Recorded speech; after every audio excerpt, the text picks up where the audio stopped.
আমি মোহাম্মদ কামরুজ্জামান বলছি নওগাঁ থেকে। আমার পক্ষে স্টুডিওতে গিয়ে ঘটনা বলা সম্ভব না, তাই ঘটনাটি সিলেক্টেড হলে পড়ে শোনানোর অনুরোধ রইল। অনেক কথা বলে ফেললাম, তাই আর কথা না বাড়িয়ে সরাসরি ঘটনায় যাই। ঘটনাটি 1965 সাল বা তার আশেপাশের কোনো একটি সময়ের। ঘটনাটি শুনেছি আমার দাদুর কাছ থেকে। আমার দাদুর বয়স 90 বছর। আমার দাদু ঘটনার সাক্ষী। ঘটনাটি পুরো গ্রামকে তছনছ করে দিয়েছিল। গ্রামের নাম বলতে বারণ আছে, তাই বলছি না। সময়টা বর্ষাকাল, চারিদিকে পানিতে ভরপুর। এই সময় গ্রামের মানুষরা মাছ ধরতে পছন্দ করে। ঘটনাটা যেই গ্রামের, সেই গ্রামে একটা লোক থাকতো, তার নাম আতা মিয়া। আতা মিয়া মাছ ধরতে খুব ভালোবাসতেন। 10 বছর বয়সে একটা ছেলে ছিল, নাম আতাউর। আতা মিয়া প্রায় প্রতি রাতেই মাছ ধরতে যেতেন। সাথে করে তিনি তার ছেলেকেও নিয়ে যেতেন। ঘটনাটা যেদিন শুরু, সেদিন ছিল পূর্ণিমার রাত। চারিদিক চাঁদের আলোয় আলোকিত। আতা মিয়া ও তার ছেলে আতাউর পূবের বিলে মাছ ধরতে গিয়েছিল। বলে রাখা ভালো, গ্রামের পূর্ব দিকে যে বিল ছিল তাকে সবাই পূবের বিল বলতো। আতাউর নৌকার উপরে বসেছিল আর আতা মিয়া পেতে রাখা জাল টেনে তুলছিল। এমন সময় আতাউরের কানে একটা শব্দ আসে। হঠাৎ পানি যদি খুব নাড়াচাড়া করে যেরকম শব্দ হয়, সেই রকম একটা শব্দ। আতাউর প্রথমে শব্দটা আমলে নেয়নি, কারণ তার বাবাই তো জাল টেনে তুলছে, সেখানে থেকে হয়তো শব্দটা আসছে। কিন্তু পুনরায় শব্দটা কামে আসে। এরপর তার মনে হতে থাকে শব্দটা অনেক দূর থেকে আসছে, কারণ শব্দটা কাছ থেকে আসলে অনেক জোরে শোনা যেত, কিন্তু শব্দটা অনেক ধীরে ধীরে শোনা যাচ্ছে। তার মানে শব্দের উৎসটা অনেক দূরে। আতাউর তার বাবাকে বলল, বাবা, তুমি কোনো শব্দ শুনতে পাচ্ছ? না তো, আমি কোনো শব্দ শুনতে পাচ্ছি না। তুই কি শুনতে পাচ্ছিস? আমি পানি নাড়াচাড়া করার শব্দ পাচ্ছি। তাই শুনে আতা মিয়া হেসে বলে, ধুর বোকা ছেলে, আমি তো পানি নাড়াচাড়া করছি, তুই হয়তো এটার শব্দ পাচ্ছিস। আতাউর আর কোনো কথা বাড়ায় না। আজ তার বাবা ঠিকই বলেছে, হয়তো মনের ভুল হতে। বেশ কিছু সময় এভাবে কেটে যায়, আর কিছুই ঘটেনি। এই সময়ের মধ্যেই আতা মিয়া তার সব চাল গুছিয়ে নেয়। চলে আসবে এমন সময় আবার শোনা যায়। এবার বাবা ছেলে দুজনে শুনতে পায়। এবার মনে হচ্ছে শব্দটা তাদের দিকে এগিয়ে আসছে। তারা পেছনের দিকে ঘুরে তাকায় এবং দেখতে পায় এক বিভৎস দৃশ্য। তারা দেখে একটি প্রাণী পানির ওপর দিয়ে হেঁটে তাদের দিকে এগিয়ে আসছে। আর একটু এগিয়ে আসলেই তারা যা দেখলো তা আরো ভয়ঙ্কর, কারণ প্রাণীটি একা না, তার পেছনে আরো 6টি একই রকম দেখতে প্রাণী তাদের দিকে এগিয়ে আসছে। কিন্তু তাদের ভয় চরম সীমায় পৌঁছে যায় যখন তারা দেখে যে আসলে তারা যে প্রাণীগুলোকে প্রাণী ভেবেছিল তারা এক একটা মানুষের আকৃতির অবয়ব। মানুষের আকৃতির এই জন্যই বলছি, কারণ সেই প্রাণীগুলো দেখতে অনেকটা মানুষের মতো। তাদের মানুষের মতো চোখ, নাক, মুখ আছে, কিন্তু তাদের কানটা অনেক বেশি বড়, আর তাদের হাতটা অনেকটা হাঁসের পায়ের মতো ছিল, এবং সেই পায়ে ধারালো টাক আছে। পাটা মানুষের মতোই, তবে সবচেয়ে বেশি অবাক করা বিষয় হলো তাদের শরীরের চামড়া অনেকটা কুনো ব্যাঙের চামড়ার মতো, আর তারা 2 পা দিয়ে নয়, বরং 4 হাত পা দিয়ে হাঁটছে। এই জন্যই দূর থেকে দেখলে অনেকটা প্রাণীর মতো মনে হয়। গভীর রাত, শুনশান একটা খাল, খালের পাড়িতে নৌকার ওপর 2টি মানুষ, আর সামনে 7টা মানুষ আকৃতির অবয়ব। এমন পরিস্থিতিতে পৃথিবীর সবচেয়ে সাহসী মানুষটাও ভয়ে মুষড়ে পড়বে। এমন একটি পরিস্থিতির মুখোমুখি হয়ে আতা মিয়া ও আতাউর মারাত্মক ভয় পান। কি করা উচিত তারা ভেবে পাচ্ছিলেন না। অবয়বগুলোকে নৌকার দিকে এগিয়ে আসতে দেখে ঘোর কাটে আতাউর মিয়ার। তাড়াতাড়ি নৌকা বাইতে থাকে। লক্ষ্য একটাই, তীরে পৌঁছতে হবে। যে করেই হোক তীরে উঠতে হবে। অবয়বগুলো নৌকার পেছনে পেছনে আসতে থাকে, আর তাদের গতি ছিল অনেক। আতা মিয়া নিজের সর্বশক্তি দিয়ে নৌকা বাইতে থাকেন, কিন্তু অবয়বগুলোর গতির সামনে নৌকার গতিতে কিছুই নয়। দূরে তীর দেখা যাচ্ছে, আর এদিকে অবয়বগুলো নৌকাটা ধরে ফেলবে এমন একটা অবস্থা। কিছু উপায় না পেয়ে আতা মিয়া তার ছেলেকে বলে, আতাউর, কি লাভ দে। আতাউর ছোট মানুষ, তাই অত কিছু সে ভাবতে পারেনি। বাবা যা বলেছে তাই করেছে। আতাউর পানিতে লাফ দেয়। বয়স কম হলেও গ্রামের ছেলে হওয়ায় সাঁতার ভালোই জানা ছিল। সে সাঁতরাতে শুরু করে।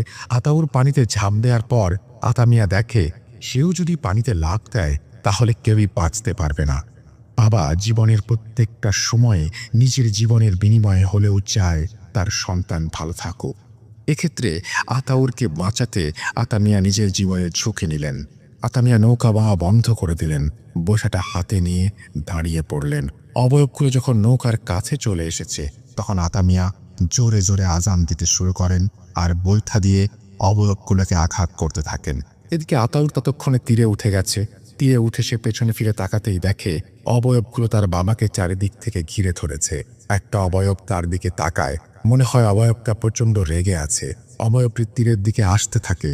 আতাউর প্রচণ্ড ভয়ে দিকবিদিক শূন্য হয়ে দৌড়াতে শুরু করে। কিছু দূর গিয়ে সে পেছনে তাকিয়ে দেখে অবয়ব তীরে উঠে গেছে এবং তাকে তাড়া করছে। সে আবার দৌড়াতে শুরু করে। কোন দিকে কতক্ষণ দৌড়েছে তার মনে নেই। কিছু একটা সাথে হোঁচট খেয়ে পড়ে গিয়ে জ্ঞান হারায় আতাউর। সকালে জ্ঞান ফিরলে সে দেখে একটা ধানের জমির আইলের কাছে পড়ে আছে। ধীরে ধীরে উঠে দাঁড়ায় আতাউর, বোঝার চেষ্টা করে কোথায় আছে সে। নিজেকে আবিষ্কার করে একটা বড় বিলের মাঝে। সে চিনতে পারে বিলটাকে, এটা তো পশ্চিম পাড়ার বড় বিলটা। গত রাতের কথা মনে পড়ায় সে আবার বাড়ির দিকে দৌড় দেয়। বাড়ির কাছে আসতেই সে দেখে বাড়িতে অনেক মানুষের ভিড়। সে বাড়ির ভেতরে প্রবেশ করতে সবাই বোধ থাকে, আতাউর ফিরে এসেছে, আতাউর ফিরে এসেছে। তার মা তাকে এসে জড়িয়ে ধরে। তখনই তার বাবার কথা মনে পড়ে। বাড়িতে এত মানুষ সে দেখতে পাচ্ছে, কোথাও তার বাবাকে দেখতে পাচ্ছে না। মাকে বাবার কথা জিজ্ঞেস করতেই মা কান্নায় ভেঙে পড়ে। আতাউর দৌড়ে বাসার ভেতরে যায়। গিয়ে যা দেখে তা দেখে সে আবার জ্ঞান হারায়। সে দেখে বাড়ির আঙিনায় রাখা হয়েছে তার বাবার নিথর শরীরটা। পুরো শরীরটা ক্ষত বিক্ষত, কিছু কিছু জায়গায় মাংস নেই, মনে হচ্ছে কেউ খুবলে নিয়েছে। আতাউরের জ্ঞান ফিরলে সবাই তার কাছে জানতে চায় রাতে তাদের সাথে কি ঘটেছিল। আতাউর সবটা খুলে বলে আর জানতে চায় বাবাকে তারা কোথায় খুঁজে পেল। একজন জানায়, সারা রাত তোমরা যখন বাসায় ফিরোনি তখন তোমার মা আমাদের কাছে এসে তোমাদের একটু খুঁজে দেখার অনুরোধ করে। আমরা কয়েকজন খুঁজতে খুঁজতে খালের ধারে গিয়ে দেখি তোমার বাবা রক্তাক্ত অবস্থায় নৌকার ওপর পড়ে আছে, আর তুমি সেখানে নেই। আমরা সবাই তোমার বাবাকে ধরাধরি করে বাসায় নিয়ে আসি, আর তোমাকে খুঁজতে যাব এমন সময় তুমি বাসায় ফিরে আসো। সবাই মিলে আতামিয়াকে জানাজার পর কবর দেয়। ঘটনাটা গ্রামে ছড়িয়ে পড়ে। গ্রামে আতঙ্কের সৃষ্টি হয়। সবাই রাতে মাছ ধরতে যাওয়া বন্ধ করে দেয়। কিন্তু তারা কি জানতো সবেমাত্র শুরু হয়েছে ঘটনা। মৃত্যুর তাণ্ডব শুরু হতে যাচ্ছে গ্রামটিতে। কিছুদিন পরের ঘটনা। বর্ষণ মুখর দিন। সকাল থেকে টানা বৃষ্টি হচ্ছে। এর মাঝে মাঝে দুই একবার বৃষ্টি থামলেও আকাশ থেকে মেঘের দলগুলো সরে যায়নি। সেদিন কারো কোনো কাজ ছিল না। গ্রাম অঞ্চলে বৃষ্টির দিনে কারো কোনো কাজ থাকে না, তাই সবাই গল্প করে এবং এভাবেই দিন পার হয়ে যায়। আর গল্পের সাথে মুড়ি খাওয়া সবার অনেক প্রিয়। প্রায় প্রতিটি বৃষ্টির দিনের মতো সেদিনও সবার সাথে বসে গল্প করছিলেন নিয়ামত সাহেব। এই গ্রামের মাতবর তিনি। এমন সময় তার বাড়ির চাকরটি হাঁপাতে হাঁপাতে ছুটে আসলো। চাকরটিকে হাঁপাতে দেখে নিয়ামত সাহেব জিজ্ঞেস করলেন, কিরে লতিফ, কি হয়েছে? লতিফ বলে, সর্বনাশ হয়ে গেছে সাহেব, আমাদের সাদা গাভীটাকে খুঁজে পাওয়া যাচ্ছে না। খবর শুনে নিয়ামত সাহেব বেশ রেগে গেলেন এবং রাগের স্বরে বললেন, খুঁজে পাওয়া যাচ্ছে না মানে কি? গাভীটা কোথায় গেল? লতিফ বলল, আমি গোয়ালে খাবার দিতে গিয়ে দেখি অন্য সব গরু থাকলেও সাদা গাভীটা সেখানে নাই। কথাগুলো শুনে নিয়ামত সাহেব লতিফকে অনেক বকাঝকা করেন। বকাঝকা শেষে নিয়ামত সাহেব লতিফকে গরুটা খুঁজতে যেতে বলেন। ততক্ষণে বিকেল পেরিয়ে সন্ধ্যা নেমেছে। হাতে একটা হ্যারিকেন নিয়ে লতিফ গাভীটিকে খুঁজতে বের হয়। পথে এক ব্যক্তি লতিফকে বলে সে বিকেলে গাভীটিকে বিলের দিকে যেতে দেখেছে। লতিফ এবার বিলের দিকে যেতে শুরু করে। কিছু দূর যেতেই বৃষ্টিটা আবার শুরু হয়। বৃষ্টির পানিতে হ্যারিকেনটার নিপো নিপো অবস্থা, যদিও একেবারে নিভে যায়নি, কারণ আমরা যারা হ্যারিকেন দেখেছি তারা জানি যে হ্যারিকেনের আলোটা একটা কাচের মধ্যে থাকে। এই কারণেই বৃষ্টির পানিটা হ্যারিকেনকে নিভে দিতে পারেনি। যাই হোক, বৃষ্টির সাথে লড়াই করতে করতে লতিফ বিলের পাশে গিয়ে পৌঁছায়। হ্যারিকেনের আবছা আলোয় লতিফ দেখতে পায় সাদা কিছু একটা বিলের ধারে দাঁড়িয়ে আছে। লতিফ মনে করে সেই গাভী হয়তো দাঁড়িয়ে আছে। লতিফ সেদিকে এগোতে থাকে। সে ধীরে ধীরে কাছে চলে যায়। হঠাৎ করে একটা দমকা হাওয়া লতিফের হ্যারিকেনটাকে নিভিয়ে দেয়। চারিদিকে তখন ঘুটঘুটে অন্ধকার। বৃষ্টি তখনও কমেনি, তবে মাঝে মাঝে বিদ্যুৎ চমকাচ্ছে। বিদ্যুৎ চমকানোর আলোয় লতিফ গাভীটাকে যখনই ধরতে যাবে, হঠাৎ করে বিলের পানির মধ্যে কিছু একটা গাভীটিকে বিলের পানির মধ্যে টেনে নেয়। ঘটনাটা এত দ্রুত ঘটে যায় যে লতিফ কিছুই বুঝতে পারে না বিষয়টি কি ঘটলো। বুঝে ওঠার আগেই সবকিছু শেষ হয়ে গেছে। তার মাঝে আবারও বিদ্যুৎ চমকানোর আলোয় যে দৃশ্যটি সে দেখে তা সে কল্পনাও করতে পারেনি। লতিফ দেখতে পেল বিলের পানিতে 7টা মাথা ভেসে আছে, আর মাথাগুলো এক দৃষ্টিতে তার দিকে তাকিয়ে আছে। এই দৃশ্য দেখে লতিফ মারাত্মকভাবে ভয় পায়। সে আর এক মুহূর্ত সেখানে থাকতে নারাজ। লতিফ এক দৌড় দিল, বাসার উঠোনে এসে চিৎকার দিয়ে অজ্ঞান হয়ে যায়। বাড়ির লোকেরা তাকে ধরাধরি করে বাসার ভেতরে নিয়ে যায়। লতিফের জ্ঞান ফেরে পরের দিন সকালে। তার জ্ঞান ফিরলে বাড়ির সবাই তার কাছে জানতে চায় কি ঘটেছিল। লতিফ সবার কাছে ঘটনা খুলে বলে। এবার ঘটনা শোনার পর গ্রামবাসীদের ভয় আরও দ্বিগুণ হয়ে যায়। লতিফের কথা শুনে নিয়ামত সাহেব কিছু লোক নিয়ে বিলের পাশে যান গাভীটাকে খুঁজতে। গিয়ে দেখা মেলে এক হৃদয়ে বিদারক দৃশ্যে। গাভীটার মাথাবিহীন দেহ পড়ে আছে খালের পাশে। মনে হচ্ছে কেউ মাথাটাকে টেনে ছিঁড়ে নিয়েছে। পরপর দুটি একই ধরনের ঘটনা গ্রামবাসীদের মনে চরম ভয়ের সঞ্চার করে। তাই গ্রামবাসী এক প্রকার বিটাতে মাছ ধরা বন্ধ করে দেয়। এর মাঝে চলে যায় বেশ কয়েকটি মাস। গ্রামে একজন লোক ছিল সামাদ নামে। তার একটা বিয়ের উপযুক্ত ছেলে ছিল। তার ছেলের নাম কুদ্দুস। কুদ্দুসের বিয়ে ঠিক করা হয় সেই গ্রাম থেকে 3 গ্রাম পরে অন্য এক গ্রামে আবুল সাহেবের মেয়ের সাথে। একদিন ভালো দিন দেখে তাদের বিয়ে দেয়া হয়। এবারে ঘটনাটি ঘটে বিয়ের 15 দিন পরে। সেদিন আবুল সাহেবের মেয়েকে দেখার ইচ্ছে হচ্ছিল, তাই আবুল সাহেব সিদ্ধান্ত নেন মেয়েকে দেখতে মেয়ের বাসায় যাবেন। যেমন চিন্তা তেমনই কাজ। পরন্ত বিকেলে আবুল সাহেব তার ছোট ভাইকে সঙ্গে নিয়ে মেয়ের বাসার উদ্দেশ্যে রওনা দেন। সঙ্গে নেন মিষ্টি, ফল, পিঠা আর মাছ। তখনকার যাতায়াত ব্যবস্থা সম্পর্কে আমরা সবাই কম বেশি জানি। তখন পায়ে হেঁটে চলাচলটাই একমাত্র মাধ্যম। আবুল সাহেবরা যখন তার মেয়ের গ্রামে প্রবেশ করেন তখন প্রায় রাত 10টা। তারা সেই বিলের পাশ দিয়ে হেঁটে যাচ্ছেন। এমন সময় তাদের কানে পানি নাড়াচাড়া করার শব্দ আসে। প্রথম দিকে তারা এটাকে গুরুত্ব দেননি, কিন্তু ক্রমশ শব্দটা বাড়তে থাকে। তাদের কাছে টর্চ, হ্যারিকেন কিছুই ছিল না। আকাশে হালকা চাঁদের আলো ছিল, তাতে পথ মোটামুটি স্পষ্ট দেখা যাচ্ছিল। পানির নাড়াচাড়ার শব্দ বন্ধ হয়ে যায়, কিন্তু শুরু হয় এক নতুন শব্দ। শব্দটা এখন মাটির সাথে কোনো কিছু ঘষে ঘষে চললে যেমন শব্দ হয় তেমন। এবার তারা পেছনে ফিরে তাকায় এবং দেখতে পায় তাদের জীবনের সবচেয়ে ভয়ঙ্কর দৃশ্য। তারা দেখে প্রাণীর মতো সেই অবয়বগুলো তাদের পেছন পেছন আসছে। চোখ দুটো টকটকে লাল রঙের। এই দৃশ্য দেখে আবুল সাহেব ও তার ভাই এক দৌড় দেন। কে কোন দিকে দৌড় দিয়েছেন জানেন না। আবুল সাহেব তার সাথে আনা জিনিসগুলো ফেলেই দৌড়তেন। এবার তাদের ভাগ্য সুপ্রসন্ন ছিল যে কেউই সেই অবয়বের পাল্লায় পড়েননি। আবুল সাহেব গ্রামের একটা বাড়িতে ও তার ভাই আরেকটি বাড়িতে আশ্রয় নেন। পরের দিন তারা সবাইকে সবকিছু খুলে বলেন। এবার গ্রামবাসী এই সমস্যার সমাধান করার জন্য মরিয়া হয়ে ওঠেন। তারা বিভিন্ন জায়গায় কবিরাজের খোঁজ করতে থাকেন। অনেক জায়গা থেকে অনেক কবিরাজ এলেও তারা কেউ তেমন সুবিধা করতে পারেন।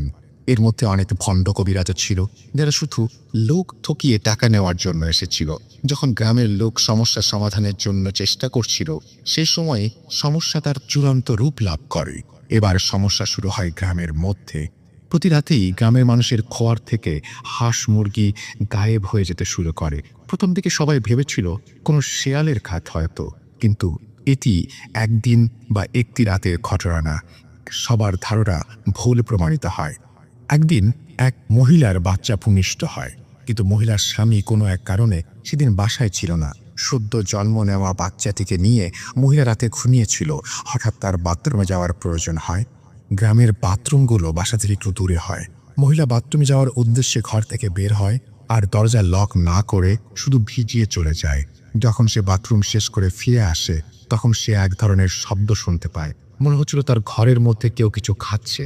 সে দৌড়ে আসে এবং দরজা খুলে যে দৃশ্য দেখে তা পৃথিবীর কোনো মানুষ, বিশেষ করে একজন মা, কখনোই দেখতে চাইবেন না। তিনি দেখেন এই প্রাণীর মতো অবয়বগুলোর একটি তার বাচ্চাকে মেরে তার শরীর থেকে মাংস খুবলে খাচ্ছে। এটা দেখে মহিলাটি জোরে একটা চিৎকার দেন। এবার অবয়বটি মহিলাকে আক্রমণ করতে আসে। এদিকে তার চিৎকার শুনে আশেপাশের লোকেরা তার বাসার দিকে আসতে থাকে। যখন মহিলার বাড়ির কাছাকাছি চলে আসে, তখন তারা দেখতে পায় প্রাণীর মতো কোনো একটা কিছু তার বাসা থেকে বের হয়ে যাচ্ছে। মহিলার ঘরে ঢুকে তারা এক মর্মান্তিক দৃশ্য দেখে। সারা ঘর রক্তে ভেসে যাচ্ছে। ঘরের এক কোণে পড়ে আছে বাচ্চাটির অর্ধেক খাওয়া লাশ, আর অন্যদিকে মহিলার ক্ষত বিক্ষত দেহটি মাটিতে গড়াগড়ি খাচ্ছে। সবার চোখের সামনে মহিলাটি মারা যায়। এই ঘটনার পর পুরো গ্রামে নেমে আসে শোকের কালো ছায়া। এরপরে গ্রামের মানুষ একটা সভার আয়োজন করে এবং সিদ্ধান্ত নেয়, যতদিন না একটা ভালো কবিরাজ পাওয়া যায় ততদিন রাতে কেউ বাড়ির বাইরে যাবে না। অনেক খোঁজাখুঁজি শেষে এক কবিরাজের সন্ধান পাওয়া গেল। তিনি এই গ্রাম থেকে 5 গ্রাম দূরে একটা গ্রামে থাকেন। গ্রামের সবাই তাকে নিয়ে তাদের সমস্যার কথা জানালেন। সব শুনে কবিরাজ বললেন, আমি আপনাদের গ্রামে গিয়ে এক রাত থাকব, তারপর আমি বলতে পারবো আমার পক্ষে এই সমস্যার সমাধান করা সম্ভব কিনা। আমি আগামী বৃহস্পতিবার আপনাদের গ্রামে গিয়ে এক রাত থাকব। যেই কথা সেই কাজ। বৃহস্পতিবার কবিরাজ সন্ধ্যার ঠিক আগে গ্রামে এসে উপস্থিত হন। যথা নিয়মে রাত নামে আর কবিরাজ তার থাকার জায়গা ঠিক করে ফেলেন এই পীরের ধারে একটা গাছের নিচে। এই রাতটা গ্রামবাসী নির্ঘুম পার করে দেয়। ভোর হতেই ছুটে যায় কবিরাজের কাছে কবিরাজের মতামত শুনতে। কবিরাজ বলে, গত রাতে আমি এই গাছটার নিচে বসেই আমার আসন করেছিলাম। রাত কত হবে জানি না, একটা কি দুটা, তখন দেখি পানির মধ্যে দিয়ে একটা কিছু আমার দিকে এগিয়ে আসছে। যেহেতু আমি আপনাদের কাছ থেকে সবকিছু শুনেছি, তাই আমার আর বুঝতে বাকি রইল না জিনিসগুলো কি। আমি তখন দোয়া পড়ে আমার চারিদিকে গোল একটা দাগ দিয়ে তার মাঝখানে বসি। একে একে জিনিসগুলো পানি থেকে উঠে আসে। 7টা প্রাণী আমাকে ঘিরে ফেলে চারিদিক থেকে, কিন্তু গোল দাগটার কারণে আমার কাছে আসতে পারছিল না। আসলে জিনিসগুলো কি কবিরাজ সাহেব? এক গ্রামবাসী প্রশ্ন করেন। তখন কবিরাজ বলেন, এগুলো এক ভয়ঙ্কর প্রজাতির জিন, যাদের মধ্যে ভালো মন্দ কোনো জ্ঞান নেই। আমাদের এখন কি করা উচিত কবিরাজ সাহেব? গ্রামের মাতবর সাহেব জানতে চাইলেন। সত্যি কথা বলতে আমরা কিছুই করতে পারবো না। এরা প্রচণ্ড শক্তিশালী জিন, যারা আল্লাহকে ভয় করে না। এক কথায় এরা কাফির জিন। এদের বিরুদ্ধে কিছু করতে গেলে হিতে বিপরীত হতে পারে। কবিরাজ বললেন। গ্রামবাসী কথাটা শুনে ভয়ঙ্কর রকমের হতাশ হলো আর বলতে থাকলো, তাহলে এই গ্রাম আর টিকলো না, সবাইকে মেরে ফেলবে। গ্রামবাসীর মুখের দিকে তাকিয়ে কবিরাজ হয়তো তাদের মনের অবস্থা বুঝতে পেরেছিলেন। তাই তিনি সবার উদ্দেশ্যে বলেন, তবে আপনাদের ভয় পাওয়ার প্রয়োজন নেই। এই জিনগুলো এক জায়গায় বেশি দিন থাকে না। আর কিছুদিনের মধ্যেই হয়তো এরা আপনাদের গ্রাম ছেড়ে দেবে, কারণ এখানে এসে এদের অনেক দিন হয়ে গেছে। তাই আর দিন 10 মতো সাবধান থাকবেন। আশা করি সমস্যার সমাধান হয়ে যাবে। এই কথা শুনে গ্রামবাসীর দেহে প্রাণ ফিরে আসলো। অবশেষে কবিরাজের কথা সত্যি করে 11তম দিন থেকে সব সমস্যার সমাধান হয়ে। আসসালামু আলাইকুম। ঘটনার প্রথমে আগে বলে রাখি, এই ঘটনাটি প্রবাসী একটা ভাইয়ের সাথে। আর ঘটনাটি শোনা আমাদের একটি বড় ভাইয়ের কাছ থেকে আর কি। আমাদের এক বড় ভাই আর প্রবাসী যে ভাইয়ের সাথে ঘটনা ঘটেছে, দুই ভাই একসাথে থাকতো, মালয়েশিয়া থাকতো। কিন্তু মালয়েশিয়া থাকার আগে বাংলাদেশ থেকে ওই ভাইটার হালকা করে সমস্যা হচ্ছিল আর কি। যখন এই ফুল ঘটনাটি হয়ে যায়, যখন এ টু জেড প্রথম থেকে শেষ পর্যন্ত, শুরু থেকে কেটে সুস্থ হওয়া পর্যন্ত যে ঘটনা ঘটেছে, এই ঘটনাটির জলজন্ত যে প্রমাণ, সেই ভাইটি আমাদের এই ঘটনাটি বলেছে আর কি। তে ঘটনাটি হয়েছে গ্রাম থেকে শুরু হয়েছে। ওরা গ্রামে বোঝেন শীতের মধ্যে মাহফিল হয়, তো সেই মাহফিলে ওরা ওয়াজ শুনতে গেছে। যাওয়ার পরে 2-3 ঘন্টা ধরে মাহফিল হয়। মাহফিল শেষ হওয়ার পরে যখন আখিরি মোনাজাত হয়, তখন ওরা মোনাজাত করেছে। মোনাজাত করার পরে জানেন খিচুড়ি দেওয়া হয় গ্রাম এলাকায়। তখন খিচুড়ি হোক অন্য কোনো তবারক হোক দিয়েছে, তখন ওরা খাইছে আর কি। খাওয়া দাওয়ার পরে তো ওখান থেকে ওরা চলে আসতেছে, পানি পায়নি, রাত 3টা বাজে, খুব একটা পানি খাইতে পারেনি। তো হেঁটে হেঁটে আস্তে আস্তে একটা জায়গায় এসে প্রচুর একটা ঝড়ের মতো বাতাস উঠছে। ওঠার পর ওখানে হালকা গরম বাতাস কেড়ে, শীতের মধ্যে তো গরম বাতাস, তখন ওরা কোনো গ্রাহ্য করে না। কেউ কিছু কিছু ভাববে, কিছু এরকম করে ভয় ভীতি কোনো কাজ করেনি, যেহেতু একসাথে 3-4 জন আছে। আর আপনারা ঠিক জানেন, যখন একসাথে 3-4 জন থাকবে, তখন কিন্তু এরকম সমস্যা ফেস কম হবে। তখন ওরা ওখান থেকে চলে আসে। চলে আসার পর যার বাসায় চলে যায়। যাওয়ার পরে ঘুম পাড়ার পর পরের দিন ওরা আবার এক জায়গায় হয়। এরকম করে কাটতে কাটতে, আর গ্রামে জানেন বাঁশের চড়ার থাকে, খাট থাকে, ওখানে সবাই আড্ডা দেয়। ঠিক সন্ধ্যা 7টা-8টা পর্যন্ত আড্ডা দেয়। দেওয়ার সময় এক ক্ষেত্রে ঠিক 8টার দিকে দেখে ওই যার সাথে ঘটনাটি ঘটেছে তার নাম হচ্ছে রইস মিয়া, মানে রইস নাম আর কি। তো রইস ভাই ওখান থেকে ওই চট থেকে উঠে মানে কি ধন্দা লেগে একদিকে করে চেয়ে থাকে। তখন সবাই বন্ধু বলে, বন্ধু তোর কী হয়েছে? তখন ওই চটের উপর বসে থেকে বলে, না কিছু হয়নি তো, মানে চমক দিয়ে ওঠে, মানে কি ঝাঁকিতে ওঠে। ওঠার পর ওখান থেকে বাইরে চলে যায়, ভাত একটু কম খায়। তে ওই ভাই কিন্তু তখন বিদেশ যাওয়ার কথা মানে হচ্ছে আর কি। তো এরকম হওয়ার ক্ষেত্রে ভাইয়ের মানে সব কিছু হয়ে যায়, ভিসে চলে আসে, ফিঙ্গার হয়। হওয়ার পরে ভিসা বিদেশ যাওয়ার আগ পর্যন্ত মানে সিলেট মানে মেজাজটা খুব কিটকিটে থাকে। বাবা মার সাথে কথা কম বলে, বাবা মাও ঝাড়িয়ে নেয়, মানে রাগ করে, ছেলেও রাগ করে, এরকম করে কথা কাটাকাটি হয় আর কি এক পর্যায়ে। তো এটা হয় 2 দিন পর পর, 1 দিন পর পর কথা কাটাকাটি মারটা বেড়ে যায়। তখন সবাই ভাবতেছে হয়তোবা আর 2-4 দিন পর বিদেশ চলে যাবে, এই জন্যে মনে হয় ওদের কথা কাটাকাটি বেশি হচ্ছে। আর ছেলে উম, কথাটা নিতে পারতেছে না, মানে চলে যাবে সবাইকে রেখে, এটা ভাবতেই হয়তো এরকম রাগ হচ্ছে আর কি। তো এরকম করে করে কেটে চলে যায়। 7 দিন পর বিদেশ যাবে। বিদেশ যাওয়ার সময় ওদের যে বন্ধু ছিল, মানে খুব কাছের বন্ধু, যে ভাই আমাদের ঘটনাটা বলেছে, সেই ভাই সাথে করে নিয়ে ওই ভাই নিয়ে একটা মাইক্রো ভাড়া করেছে, আইস করে পরে চলে যাচ্ছে এয়ারপোর্টে আর কি, ঢাকায়। তো ওখানে পৌঁছে দিয়ে গাড়ি মানে ইয়াতে তুলে দিয়ে প্লেনে ফ্লাইটে। তো তখন হ্যাঁ যাওয়ার সময় এক পর্যায়ে গ্লাসে মানে উনি ওই যে বিদেশ যাবে তাই বসে থেকে থাকতে মানে বাহির দিক চেয়ে আসে, থাকতে থাকতে এক ঝাঁত করে চমকে ওঠার মানে চিৎকার করে ওঠে। তখন গাড়িটা থামানো হয়। থামার পরে ওখান থেকে নামার পর নামা হয় সবাই। তখন ড্রাইভার সহ ওদের ও প্রশ্ন করে, আচ্ছা তোমার ওখানে কি হয়েছে, তুমি এরকম চিৎকার করলে কেন? করছে, বন্ধু আমি কি যে দেখলাম, মানে লাল 2টা চোখ, মানে বিশাল বড় বড় মানে 2টা চোখ এখানে গাড়ির গ্লাসের সামনে এসে এইরকম করে চেয়ে আছে। তখন আমি চমকে উঠছি। তখন ওর বন্ধু বলল, তুই এটা মানে মনের ভুল, তুই এটা বাইরে থেকে চলে যাবি বিদেশে, কবে আসবি না আসবি, অনেক দিন সময় লাগবে, এই সব কিছু মানে নিতে পারতেছিস না। আমরা একসাথে বসতে আড্ডা দিতাম, মাহফিলে যাইতাম, খেলাধুলা করতাম, অনেক কিছু করতাম, ঘুরতাম, এইসব কিছু হবে না। এখন সকাল 10টা মানে 12 ঘন্টা 8 ঘন্টা এক লাগারে কাজ করতে হবে, প্রতিটা দিন কাজ করতে হবে, এটা কামাই করতে হলে অবশ্যই কষ্ট করতে হবে, এইসব কিছু মনে পড়তেছে, আমাদের সাথে আড্ডা দিতে পারবি না, এরকম কিছু ভেবে তুই হয়তো এরকম হচ্ছে। এরকম করে অনেক কিছু বোঝানোর পর আবার মাইক্রো চলে চলে যায়। যাওয়ার পরে যখন বাইরে যাবে মানে ফ্লাইটের ভিতরে এর ভেতরে ঢোকার পরে ওখানে হতে বিদেশ চলে যায়। 1 দিন পর ওখানে যায় নেটের ব্যবস্থা করে, তারপর হচ্ছে সিমের ব্যবস্থা করে, করার পর ওখান থেকে ফোন দেয় বন্ধুকে, বন্ধু আমি চলে যাচ্ছি, তে তোরা সবাই ভালোই আছিস, আমি ভালোভাবে আছি, এরকম করে কথাবার্তা হওয়ার পরে ঠিক ওই ধুম কাজ করে। কিন্তু কাজ করার ক্ষেত্রে যখন কাজ করতে যায় তখন মাঝে মাঝে একটু সমস্যা হয়, প্রতি মাসে 1 দিন 2 দিন ওর বাসায় থাকতে হয়। তখন কোম্পানির মালিক কিন্তু কাজ ভালো করে, এই জন্য সবাই ওকে আস্থা রাখছে। তো এরকম হতে হতে মানে চলে যায় 6 মাস, তারপরে টাকা পাঠায় ইয়ে করে, তাই মাঝে মাঝে বন্ধু ফোন দেয়। কিন্তু একদিন ওই 6 মাস পর বন্ধু ফোন দেয়, বলতেছে, বন্ধু আমার হালকা সমস্যা হয়। কি সমস্যা হয়?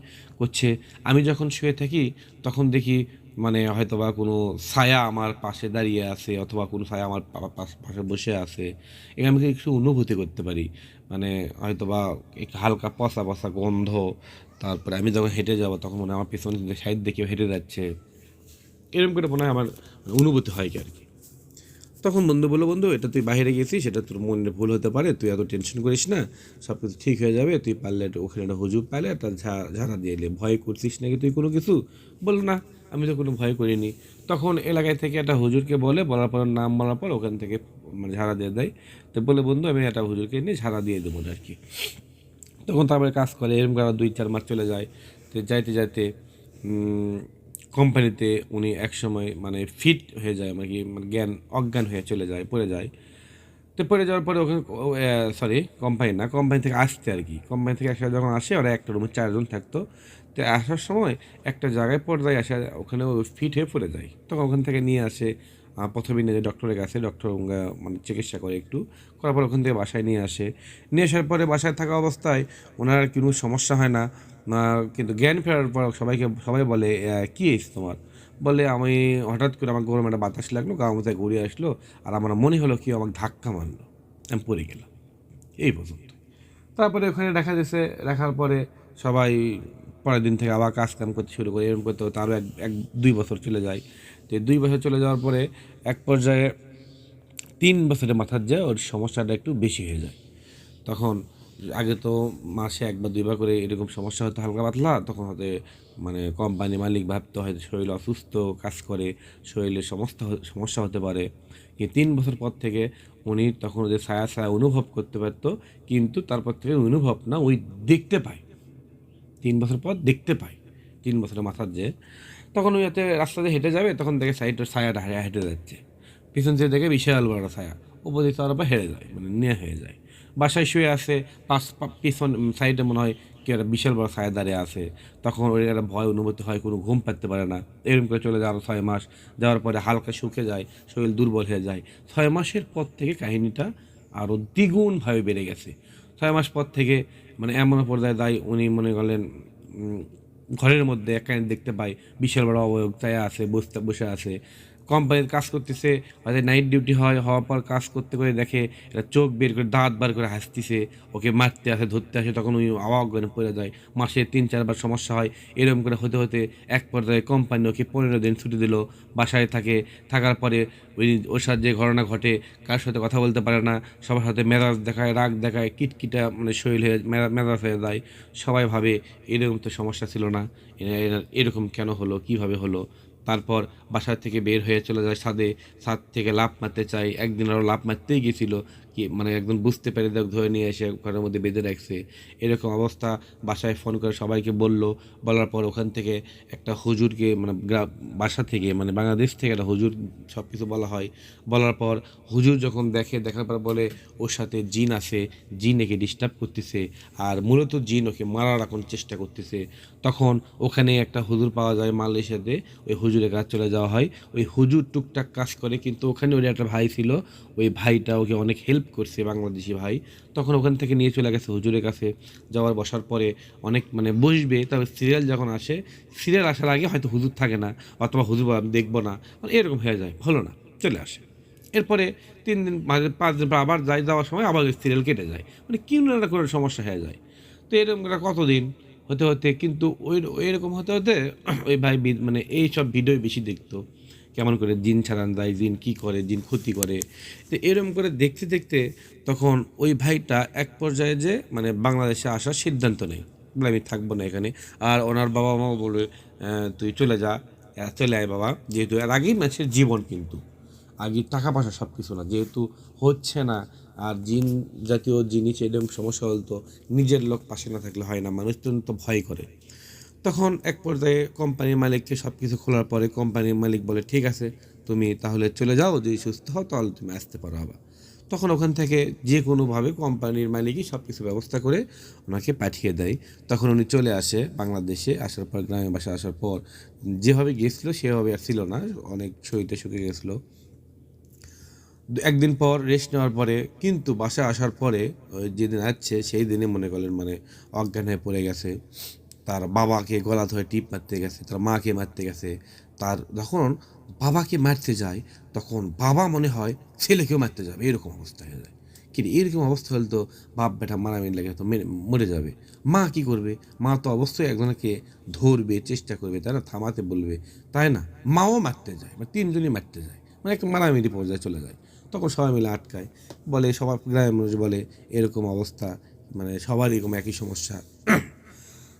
কিন্তু বাবা মার কম, হঠাৎ করে তখন ওখান থেকে গ্রামের সবাই মানুষ মিলে একটা হুজুরকে একটা আয়োজন করে, মানে ইয়ে করার জন্য। তখন হুজুরের কাজ যায়, হুজুরের কাজ যাওয়ার পরে ওই যে সমস্যা, সিরিয়ালটা কেটে যায়। এরকম করে 5-6টা হুজুরের সিরিয়ালটা কেটে যায়।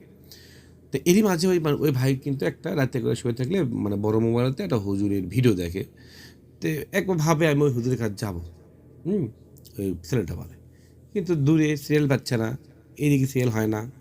পরে গ্রামের মসজিদে 2টা হুজুর থাকে, 2টা হুজুর ওদেরকে নিয়ে বসার পর যখন দোয়া দরুদ পড়ে যখন সব কিছু বলে হ্যাঁ এর সাথে জিনের কোনো সম্পর্ক আছে, আর জিনে এইসব ডিস্টার্ব করতেছে, আর একে অতি দ্রুত চিকিৎসা করতে হবে, না হলে আস্তে আস্তে তার দেহের রক্ত শুকে যাবে, তার আবার সাদা হয়ে যাবে, শরীরে মাংস শুকে যাওয়ার পর আস্তে আস্তে তিনি মারা যাবেন।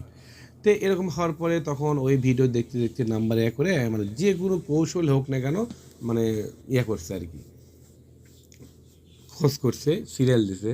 তো দেওয়ার পরে বলতেছে তাহলে আমি মানে এরকম করে 2 দিন মানে আসবে, আসার পর থেকে আসা পারেনি, হয়তো বা সিরিয়াল নেই, হয়তো ফোন করে বলছে আমি বসবো না। তো এক পর্যায়ে 1-2 দিন আগে চলে যাচ্ছে ওরা ওখানে।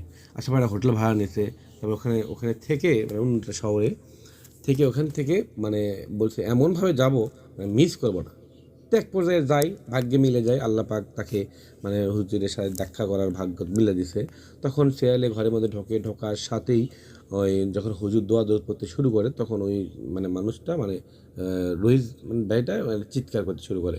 মাঝখানে বসার পরে এক সময় জিন হাজির করে, জিন হাজির করার পর জিনকে প্রশ্ন করে তোমরা কয়জন আছো, তোমরা কেন আছো? তখন ওই জিন বলে আমরা আছি 300 জন। বলে কতদিন ধরে আসো? বলে 3 বছর ধরে। কিভাবে লাগছো? বলে আমরা লাগছি হচ্ছে উনি একদিন ওয়াজ মাহফিলে গেছিলো, যাওয়ার পর ওয়াজ মাহফিল করে আখিরি মোনাজাত করার পরে কি তবারক খাওয়ার পর ওই অবস্থায় যখন উনি আসছে তখন ওকে দেখছি, তখনই আমরা তখন থেকে ওর সাথে আমরা থাকি, তো ডিস্টার্ব মানে করি আর কি।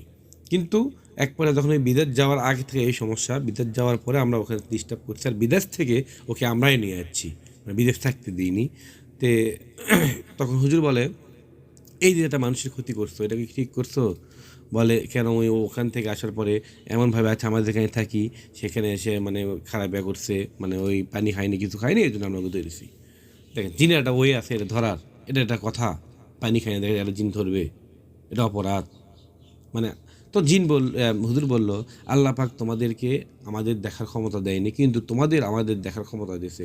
আমরা মানুষ, আমরা ভুল করেছি, কিন্তু তাই বলে কি আপনি আমাদেরকে এরকম মানে তুমি আমাদের এরকম আসার সময় ধরবে, ডিস্টার্ব করবে? এই যে এত টাকা খরচ করে বিদেশ চলে গেছে, যাওয়ার পর ওখান থেকে তুমি ডিস্টার্ব করে ওখান থেকে নিয়ে যাচ্ছ, এটা আর্থিক ক্ষতি। কোথায় আর্থিক ক্ষতি করবো? আস্তে আস্তে ওকে মেরে ফেলে দেবো কেন? উনি ওই হুজুরের কাজ যায়, ওই হুজুরের কাজ যায়, 5-6টা হুজুরের কাছে গেছে, আমরা যাইতে দিইনি, যে কোনোভাবে ক্যান্সেল করে দিয়েছি। তারপরে ওই মসজিদের যে হুজুর, ওই হুজুর দুইটা খুব ভালো, ওই হুজুর যা বলছে সব সঠিক, ওই হুজুর বলছে এরকম এরকম ঘটনা সব কিছু সত্যি বলছে আর কি। কিন্তু তারপর থেকে ওকে মারার আরও ক্ষোভ বেড়ে গেছে, ওকে মেরে ফেল দেওয়ার, কিন্তু পারি না। উনি অনেক শক্তি, মানে থেকে থেকে কিছু আমল করে, কিছু করে, আমরা ওই কাছ থেকে ক্ষতি করতে পারি না। তখন জিন বলে এইসব বলার পর হুজুর বলে তাহলে ওকে তুমি কী কী ক্ষতি করছো? বলে ওকে বান মেরছি, ওকে বিদেশে থাকতে দিইনি, মানে ভয় দেখাইছি, যে কোনো সময় পাশে আসতাম, দেখা যেতাম, মানে ভয় দেখাইতাম, তখন ভয় করতো, ফিট হয়ে যেত, বেশিরভাগ অজ্ঞান হয়ে পড়ে যেত। তারপরে আমরা 300 জন আছি, বলে মুসলমান না হিন্দু তোমরা? তখন ওই জিন বলে আমরা 300 জনের মধ্যে মুসলমান আছে, হিন্দু আছে, কিন্তু একজন মুসলমান হয়েছে, একজন মুসলমান। আর আমরা 3 জন ওই এর সাথে একাই থাকি না, ওর বাবার সাথে থাকি, ওর মায়ের সাথে থাকি। যখন এর সমস্যা হয় তখন বাবা যখন চিৎকার করে তখন বাবার সাথে আমরা চলে যাই, তখন এরকম করে ওদের মাঝে আমরা মারামারি বেঁধে দিই। তখন বলতেছে মানে হুজুর বলে দেখেন কি একটা মানে ধোকা বাস আর কি। বাবা ছেলের সাথে জিন থাকে, জিন জিন মারামারি করে বাবা বাচ্চার নাম হয় আর কি। তো এরকম করে হওয়ার পর বলতেছে আমার এখানে আসার সময় তুমি ওখানে ওই ডিস্টার্ব করো নি? বলতেছে বিদেশ থেকে ওই মনে মনে ভাবনা করতেছে উনি আপনার এখানে আসবে, কিন্তু আমি আসতে দিচ্ছি না, কেন আমি জানি এখানে আসলে আমরা মারা যাব, তখন আপনার মধ্যেকে মেরে ফেলে দেবেন। তখন এই জন্য ওকে আসতে দিইনি আর কি। তারপর থেকে ওকে মারার চেষ্টা করছে, মানে রুগীকে মারার চেষ্টা করছে আমরা অনেক। তখন হুজুর বলতেছে এটা তুমি ঠিক করো নি, রুগী মারার চেষ্টা করাটা আর কি ঠিক না, কেননা রুগী তুমি কেন মারবা? যদি চিকিৎসা নেবে যে কোনো মাধ্যমে ওই হোক না কেন, আল্লাহ এখানে এনে দিয়েছে, তুমি কি এখান থেকে যেতে পারবা? বললো না আমি এখান থেকে যেতে পারবো না। তারপরে হুজুর বললো তুমি ওদের মানে ওর আর কি ক্ষতি করছা?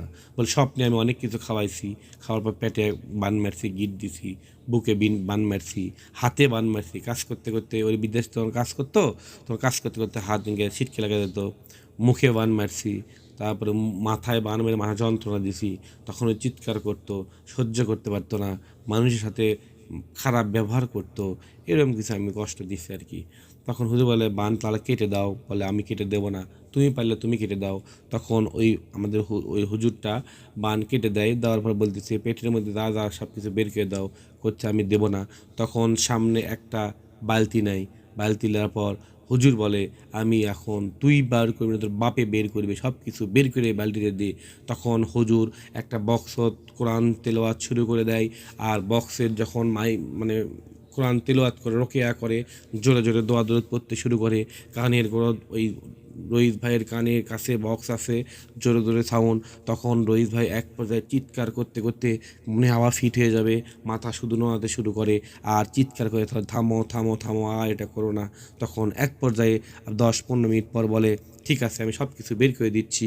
তখন ওই বালতি ওখানে মুখ দিয়ে বমি করে বমি করে বমি করে, বমির চেহারা কালো, অতিরিক্ত গন্ধ, কেমন জানি বৃষ্টি, মনে হয় ঘরের মধ্যে থাকা যাবে না, এরকম অবস্থায় যখন 10-15 মিনিট ধরে বমি করে সব কিছু বের করে দেয়, তখন হুজুর বলে ঠিক আছে তুই বের বলে করবি না। তখন ওই জিন বলতেছে আপনার এখানে বাঁচার কোনো ওয়ে নাই, আর এখানে যাই আসে তাই বেঁচে যাইতে পারে না আপনার দয়া ছাড়া, আপনি দয়া না করলে এখান থেকে কেউ বেঁচে ফিরতে পারবে না। তখন হুজুর বলে তুই অনেক জ্বালাইছিস, তুই বিদেশ থেকে নিয়ে যাচ্ছিস, তোকে যদি এখানে ছেড়ে দেওয়া হয় তুই আবার ওকে ডিস্টার্ব করবি। তখন 300 জিনকে জবাই করার জন্য হুজুর যখন প্রস্তুতি নেয়, তখন দোয়া দরুদ পড়ে এক পর্যায়ে 300 জিনকে একবারে জবাই করে শেষ করে দেয়। তারপর হুজুর ওই ছেলেকে বলে, মানে রহিত ভাইকে বলে এখন তোমার কেমন লাগতেছে? তখন রহিত ভাই বলে আমাকে এখন খুব ভালো লাগতেছে। তো এরকম অবস্থা হওয়ার পরে যখন বাসায় চলে যায়, বাবা মার হালকা সমস্যা কেটে যায়, তখন দুই বাবা ছেলে একসাথে বাইরে যায়। রাত হয়ে গেলে একসাথে দুইজন বাপ বেটা যায়, একলা একা একা একা যায় না। কেন একা একা গেলে এখন ভয় কাজ করে মনের ভেতর, যেহেতু একটা ভয় বসে গেছে। হুজুর বলল কিছুদিন পর ওই ভয় আর থাকবে না। পানি পাড়া দেয়, তেল পাড়া দেয়, কিছু আমল দেয়, দেওয়ার পর এইসব কিছু করতে করতে আস্তে আস্তে ভালো হয়ে যায়। কিন্তু ওই রহিত ভাই তারপরে আর বিদেশ যায়নি। কেন বলতেছে আমি 3 বছর থেকে যাচ্ছি, আমি আর বিদেশ যাব না, বিদেশে আর যায় না, আস্তে আস্তে সব কিছু ঠিক হয়ে যায় ইনশাআল্লাহ। রহিত ভাইয়ের জন্য দোয়া করবেন, আপনার সবার জন্য আমরা দোয়া করি। আমাদের গল্প যদি ভালো লাগে তাহলে অবশ্যই লাইক কমেন্ট করবেন, চ্যানেলটি সাবস্ক্রাইব করবেন। আর এই ঘটনা বাস্তব একটি ঘটনা আপনার সাথে শেয়ার করে আমাকে খুব ভালো লাগতেছে। ভালো থাকুন বন্ধুরা।